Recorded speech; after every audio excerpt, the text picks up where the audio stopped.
Cinema movies time presenting the man who knew infinity. इस कहानी की शुरुआत होती है 20th सेंचुरी से। ये कहानी है रामाराजन की और ये उस टाइम की कहानी है जब अंग्रेज हमारे देश पर राज करते थे। रामाराजन कोई पढ़ा लिखा इंसान नहीं था, उसके पास कोई डिग्री विग्री नहीं थी। उसे मैथमेटिक्स में बहुत रुचि थी। वह मंदिर में जाकर मंदिर की फर्श पे सम्स सॉल्व किया करता था, लेकिन उसे एक नौकरी की तलाश थी क्योंकि वह शादीशुदा है और उसे पैसे कमाने हैं, इसलिए वह कोई जॉब ढूंढना चाहता था। अब वो जॉब के सिलसिले में एक आदमी के पास जाता है जो कि एक अंग्रेज होता है और उसे अपने कुछ सॉल्यूशंस दिखाता है। अब वो अंग्रेज उसे बोलता है कि हम इसका रिकमेंडेशन तुम्हें जरूर देंगे। तो रामारावन बोलता है कि इसका रिकमेंडेशन मेरे पास है, मुझे एक जॉब चाहिए, और फिर वो उसे इंसल्ट करके वहाँ से निकाल देता है। रामारावन बहुत ही गरीब है और उसे अपने घर चलाने के लिए पैसों की जरूरत होती है और पैसा कमाने के लिए उसे एक नौकरी करनी पड़ेगी और नौकरी के लिए उसके पास ग्रेजुएशन होनी चाहिए। लेकिन रामारावन ने कोई भी ग्रेजुएशन नहीं कर रखी थी, इसलिए उसे कोई भी नौकरी नहीं देना चाहता था। रामारावन के पास सोने तक की जगह नहीं होती, वह सोने के लिए अपने दोस्त के पास जाता है। अब अगले दिन रामारावन एक जगह और जाता है जहाँ पर वह एक व्यक्ति को अपनी रिसर्च दिखाता है। नारायण उसकी रिसर्च को देखकर काफी इम्प्रेस होता है और उसे अपने बॉस के पास ले जाता है जिसका नाम होता है सर फ्रांसिस, और उसे उसके बारे में बताता है। सर फ्रांसिस रामारावन को देखकर बोलते हैं कि ये तो गलियों में रहता है, इसको ले जाओ यहाँ से। तभी रामारावन बोलता है कि मैं नंबर्स के साथ बहुत अच्छा हूँ और अब मैं आपको सिर्फ कांच का टुकड़ा दिख रहा हूँ, लेकिन मैं एक हीरा हूँ। और रामारावन ये सब कुछ इसलिए कहता है क्योंकि उसे अपनी मैथ पर पूरा भरोसा था। और ये सारी बातें सुनकर सर फ्रांसिस उसे ये जॉब दे देते हैं। उसके बाद रामारावन अपनी पत्नी और अपनी माँ के लिए एक घर किराए पे लेता है ताकि वो सब एक साथ रह सके।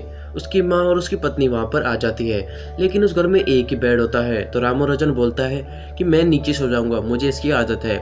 माँ और पत्नी को ऊपर सुला देता है। उसके बाद हम देखते हैं कि रामारावन अपने काम पर चला जाता है। वहाँ पर वह काम करता है या कैलकुलेशन करता है, तो वह एबिकस का यूज नहीं करता। एबिकस एक पुराना टाइप का कैलकुलेटर है। अब नारायण उससे कहते हैं कि तुम एबिकस का यूज क्यों नहीं करते। तो रामारावन उससे बोलता है कि मैं इससे फास्ट अपने माइंड में कैलकुलेशन कर लेता हूँ। अब इस बात से नारायण काफी खुश होते हैं, लेकिन वो रामारावन से कहते हैं कि जब सर फ्रांसिस आए तो उनके सामने ऐसे रिएक्ट करना जैसे तुम एबिकस का यूज कर रहे हो। कुछ दिन बाद रामारावन जब काम कर रहा होता है तो सर फ्रांसिस उसे देख लेता है और सर फ्रांसिस को यह पता चल जाता है कि वह बहुत ही टैलेंटेड बंदा है और वह रामारावन से बोलता है कि मैं तुम्हारा काम आउट ऑफ इंडिया किसी से इंट्रोड्यूस जरूर करूंगा। अब अगले दिन रामारावन अपने घर आकर अपनी माँ और अपनी पत्नी को ये सब कुछ बताता है, लेकिन उसकी माँ बोलती है कि हम ब्राह्मण हैं और हम कभी भी समुद्र पार करके कहीं नहीं जाते।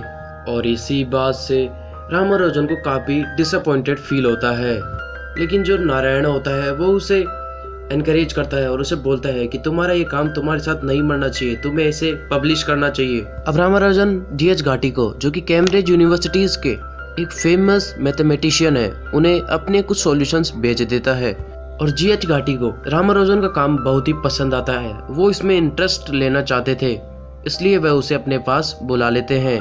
और जब रामारावन इंग्लैंड जाने की बात अपनी पत्नी को बताता है तो वह उससे बोलती है कि ये सब कुछ हमारे यहाँ मना है, हम समुद्र पार नहीं जा सकते, और अगर हमने ऐसा किया तो हमसे कोई बात नहीं करेगा, हमारे बच्चों से कोई शादी नहीं करेगा। रामारावन बोलता है कि कोई बात करे या ना करे, लेकिन तुम मुझसे बात जरूर करना। अब रामारावन की वाइफ बोलती है कि तुम वहाँ जाकर मुझे जरूर बुलाओगे, इसका मुझे वादा करो।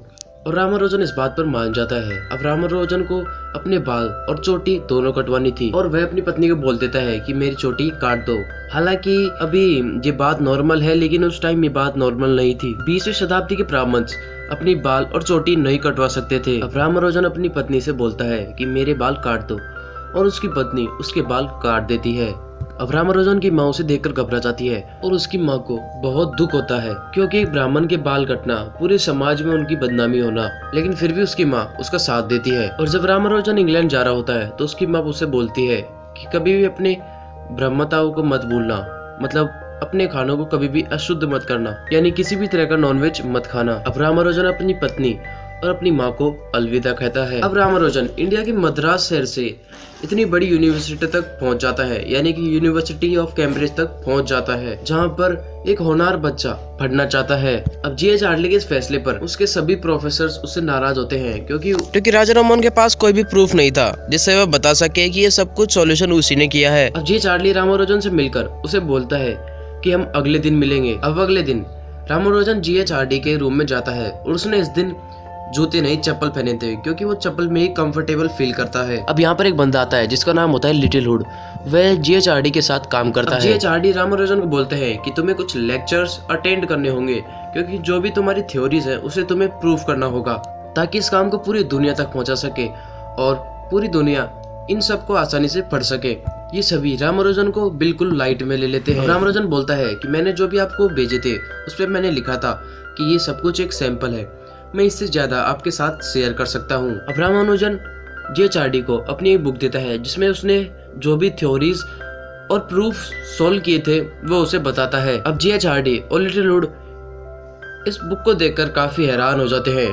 तभी रामानुजन एक और बुक निकालता है। रामानुजन कहता है कि मेरे पास एक और है। ये सारी की सारी रामानुजन की ही डिस्कवरीज होती हैं। अब रामानुजन एक लेक्चर में जाता है जहाँ के ब्लैक बोर्ड में एक थ्योरी लिखी जाती है। वहाँ का लेक्चरर उसे पूछता है कि क्या तुम इस थ्योरी को समझते हो। तो रामानुजन उसे बोलता है कि मैं ये सब कुछ समझता हूँ। तो फिर लेक्चरर उसे बोलता है कि आओ इसे बोर्ड पर सॉल्व करके बताओ। तभी रामानुजन वहाँ आकर उस थ्योरी को बोर्ड पे सॉल्व कर देता है। क्लास के एंड होते ही रामानुजन से बोलता है कि दोबारा ये सब कुछ मेरी क्लास में नहीं होना चाहिए और वह उसे बहुत डांटता है। जहाँ रामानुजन के इस काम पर उसे एप्रिसिएशन मिलना चाहिए था वहीं पे उसकी इंसल्ट की जाती है। ये सब होने के बाद राजा रमन को बहुत दुख होता है। अब रामानुजन जीएचआरडी के पास जाता है। अब जीएचआरडी रामानुजन से पूछते हैं कि उस थ्योरम का तुम्हें कैसे पता चला जो कि उस प्रोफेसर ने ब्लैक बोर्ड पे लिखी थी। रामानुजन बोलता है कि वह मेरे दिमाग में अपने आप आ गया। रामानुजन बोलता है कि हम प्रूफ ढूंढने के लिए इतना टाइम वेस्ट क्यों कर रहे हैं, मेरे पास फॉर्मूलाज हैं। अब जीएचआरडी उससे बोलता है कि मैं तुम्हारे काम की वैल्यू समझ सकता हूँ लेकिन तुम्हारे इस काम के लिए हमें प्रूफ चाहिए। और ये सब होने के बाद जीएचआरडी उसे बाहर ले जाते हैं और उसे एक न्यूटन की लिखी हुई किताब दिखाते हैं जिसमें वो बताते हैं कि न्यूटन की किताब हमारा मार्गदर्शन करती है क्योंकि इस किताब में लिखी हुई हर चीज प्रूफ में है और उसकी हर एक डिटेल इसमें लिखी हुई है। लेकिन तुम्हारी किताबों का कोई प्रूफ नहीं है, कोई डिटेल नहीं है और जो भी तुमने डिस्कवरीज और प्रूफ किए हैं उसकी हमें डिटेल चाहिए, उसका प्रूफ चाहिए हमें। और जीएचआरडी बोलता है कि अगर तुमने ये सब कुछ कर लिया तो तुम्हारी किताब भी एक दिन यहीं इसी लाइब्रेरी में रखी जाएंगी। प्रूफ का मतलब ये होता है जैसे रामानुजन ने कोई थ्योरम सुलझाया तो उसे हर एक चीज का स्टेटमेंट देना पड़ेगा कि उसने ये सब कुछ कैसे किया और क्यों किया और ये सारी रीजनिंग ऑथेंटिक होनी चाहिए, तभी जाकर रामानुजन को इस काम को पूरी दुनिया और मैथमेटिशियन एक्सेप्ट करेंगे। रामानुजन तो सब कुछ कर सकता है जो उसने अपनी किताब में लिखा हुआ है लेकिन और दूसरे लोग ये सब कुछ नहीं कर सकते क्योंकि उन्हें यह सब कुछ पता नहीं है और इसके लिए उसे हर स्टेप लिखना होगा। अब जीएचआरडी की ये बात रामानुजन को एकदम समझ आ जाती है। अब रामानुजन अपने काम में जुट जाता है। वह कुछ थ्योरम्स के प्रूफ भी लिखता है और जीएचआरडी को बताता है लेकिन जीएचआरडी उनमें कुछ मिस्टेक बताता है और उसे इस काम में मदद करने लगता है। और उसके बाद रामानुजन की डिस्कवरी न्यूज़पेपर में छपती है और उसका नाम, उसकी फोटो भी न्यूज़पेपर में आती है। और अब ये बात उसके परिवार तक पहुंच जाती है क्योंकि ये सब कुछ न्यूज़पेपर में छप चुका था और उसका परिवार बहुत खुश होता है। अभी सब कुछ सही चल रहा होता है तभी इंग्लैंड में जंग शुरू हो जाती है। अब रामानुजन अपनी वाइफ जानकी को पत्र लिखता है जिसमें वह बोलता है कि इंग्लैंड में जंग शुरू हो गई है और इस वक्त तुम्हारा यहाँ पे आना अच्छा नहीं होगा। अब रामानुजन की वाइफ जानकी यह ठान लेती है कि वह इंग्लैंड जाकर रामानुजन से जरूर मिलेगी और इसकी जानकारी को देने के लिए वह अपने पति को एक पत्र भी भेजती है। लेकिन ये पत्र राजा कभी नहीं पहुंचने वाला था क्योंकि इस पत्र को उसकी माँ सोचती है कि अगर उसकी वाइफ वहाँ पे चली गई तो रामानुजन कभी भी यहाँ पे वापस नहीं आएगा। इंग्लैंड में जंग शुरू होने के कारण लिटिल हुड भी उस जंग में शामिल हो जाता है जो कि जीएचआरडी के साथ काम करता था और लिटिल हुड रामानुजन को बहुत ज्यादा पसंद करता है क्योंकि वह उसकी क्षमता और वैल्यू दोनों जानता है। लिटिल हुड जंग में जाने से पहले जीएचआरडी को एक पत्र लिखता है जिसमें वो बोलता है कि तुम्हारे पास रामानुजन है जो कि एक मिरेकल से कम नहीं है। लिटिल हुड कहता है कि हमें उसे जैकोबी से कंपेयर नहीं करना चाहिए। जैकोबी अपने टाइम के बहुत बड़े मैथमेटिशियन थे। वह कहता है कि हमें इसे जैकोबी से नहीं बल्कि न्यूटन से कंपेयर करना चाहिए और अब तुम्हें ही रामानुजन का ध्यान रखना होगा और उसको हर काम में तुम्हें मदद करनी होगी और उसका यह काम पूरी दुनिया के सामने आना चाहिए। अब जीएचआरडी रामानुजन की हर तरीके से मदद करना चालू कर देते हैं वह मैथमेटिक्स की सारी हदों को पार कर सकता है। अब इंग्लैंड में रामानुजन के साथ अच्छा व्यवहार नहीं होता क्योंकि वहाँ पे वार का माहौल था। उसे लोकल पुलिस के द्वारा मारा भी जाता है लेकिन वह हार नहीं मानता और अपने काम में जुटा रहता है। अब धीरे धीरे रामानुजन की तबीयत खराब होना शुरू हो जाती है। वह डॉक्टर को दिखाता है और उसे यह पता चलता है कि उसे एक ट्यूबरक्लोसिस है और इसे सुनकर वह बहुत ही दुखी हो जाता है। लेकिन वह यह सब बात जी.एच. हार्डी को नहीं बताता। साथ ही साथ जो जी.एच. हार्डी ने रॉयल सोसाइटी में रामानुजन के मेंबर बनने के लिए अपील की थी वो भी खारिज हो जाती है। रामानुजन परेशानियों से चारों तरफ से घिर चुका था। उसकी तबीयत खराब है, उसकी अर्जी को खारिज कर दिया गया था और उसकी पत्नी से भी उसका कोई संपर्क नहीं था हो रहा था। अब इन सबसे वह बहुत ज्यादा फ्रस्ट्रेट हो जाता है और वह रेलवे स्टेशन जाता है जहाँ पर वह ट्रेन के आगे कूद जाता है। लेकिन जैसे ट्रेन उसके नजदीक आने लगती है तभी उस ट्रेन के कंडक्टर को यह पता चल जाता है और वह ट्रेन को रोक देता है और इसके बाद रामानुजन को हॉस्पिटल ले जाया जाता है जहाँ पर जी.एच. हार्डी को पता चल चुका था कि रामानुजन को एक भयंकर बीमारी है जिसका नाम है ट्यूबरक्लोसिस और वो ज्यादा दिन तक अब जिंदा नहीं रह सकता।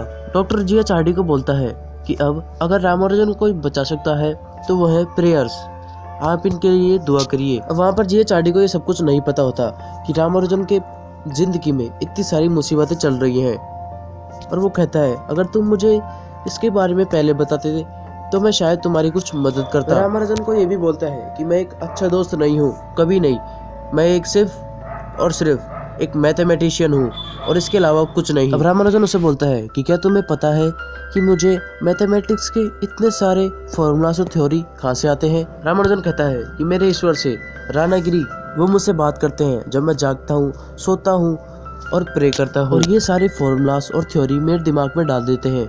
अब वो जी.एच. हार्डी से पूछते हैं कि क्या तुम मुझ पे विश्वास करते हो। अब जी.एच. हार्डी बोलता है कि मुझे ईश्वर में कोई भी विश्वास नहीं है और मैं ऐसी चीजों पे विश्वास नहीं करता जिनका कोई प्रूफ नहीं है, लेकिन मुझे तुम पर विश्वास है। अब रामानुजन उन्हें थैंक्स बोलता है। अब रामानुजन बोलता है कि मैं उस काम को खत्म करना चाहता हूँ जो मैंने शुरू किया है और उसके बाद मैं अपने देश वापस लौटना चाहता हूँ। आप मुझसे वादा कीजिए कि मैं कहीं भी मरूं लेकिन आप मुझे घर लेके जरूर जाएंगे। ये चार्डी बोलता है कि अभी तुम इतनी जल्दी मरने वाले नहीं हो। रामानुजन बीमार है, कमजोर है, फिर भी वह अपनी पार्टीशन ऑफ नंबर्स की थ्योरम को कंप्लीट कर लेता है और उसके इस काम को देखकर कैम्ब्रिज यूनिवर्सिटी के बड़े से बड़े प्रोफेसर और लेक्चर के होश उड़ जाते हैं क्योंकि रामानुजन का काम बेमिसाल था और किसी को यह यकीन भी नहीं था कि ये काम रामानुजन कर सकता है। अब जी.एच. हार्डी चाहते थे कि रामानुजन को रॉयल सोसाइटी की मेंबर की सीट मिल जाए और इस बार रामानुजन को यह सीट मिल भी जाती है। कई प्रोफेसर्स अभी भी यह नहीं चाहते थे कि रामानुजन को यह सीट मिले क्योंकि वह इंडियन है, लेकिन जी.एच. हार्डी की बहुत सारी कोशिशों के बाद रामानुजन को यह सीट मिल जाती है और यह सीट उसकी जिंदगी की सबसे बड़ी अचीवमेंट थी। और रामानुजन को बड़े बड़े लोगों द्वारा, जो कि बहुत बड़े मैथमेटिशियन थे, उनके द्वारा उसे रिस्पेक्ट दी जाती है, कांग्रेचुलेशन दी जाती है। अब रामानुजन जी.एच. हार्डी को अलविदा कहकर वापस इंडिया जाने लगता है, लेकिन जी.एच. हार्डी नहीं चाहते थे कि वह इंडिया जाए। वे चाहते थे कि वह इंग्लैंड में रुककर उनके साथ काम करे और वह अपने देश इंडिया वापस आ जाता है। लेकिन वापस आने के बाद उसकी तबीयत और ज्यादा खराब होने लगती है और 1 साल के अंदर वे अपनी मृत्यु को प्राप्त हो जाते हैं। जब ये बात रामानुजन अब इस दुनिया में नहीं रहा जी.एच. हार्डी तक पहुंचती है तो वे बड़े ही दुखी होते हैं क्योंकि उन्होंने अपने जिंदगी का एक अहम दोस्त खो दिया था। जी.एच. हार्डी रामानुजन के काम से बहुत ज्यादा प्रभावित थे, लेकिन अब रामानुजन इस दुनिया में नहीं रहा। मात्र 32 साल की उम्र में रामानुजन इस दुनिया को छोड़कर चले गए थे, लेकिन जो उन्होंने मैथमेटिक्स के फील्ड में काम किए और डिस्कवरीज की, उन्हें इस धरती के अंत तक याद करा जाएगा। सन 1920 में रामानुजन की मृत्यु हो गई थी और सन 1976 में उनकी एक पुरानी बुक मिली जिसमें ग्राउंड ब्रेकिंग फॉर्मूलाज थे और आज उन फॉर्मूलाज का यूज ब्लैक होल के बिहेवियर को समझने में किया जाता है। ये फॉर्मूलाज उन्होंने अपनी जिंदगी की आखिरी साल में बनाए थे। रामानुजन और जी.एच. हार्डी ने एक साथ 5 सालों तक काम किया था और इन्होंने जो काम किया वो जिंदगी में कभी भुलाया नहीं जा सकता था। दोस्तों, हम उम्मीद करते हैं कि रामानुजन की स्टोरी आपको समझ आई होगी। अगर वीडियो अच्छी लगी हो तो वीडियो को लाइक करें और चैनल को प्लीज सब्सक्राइब कर दें।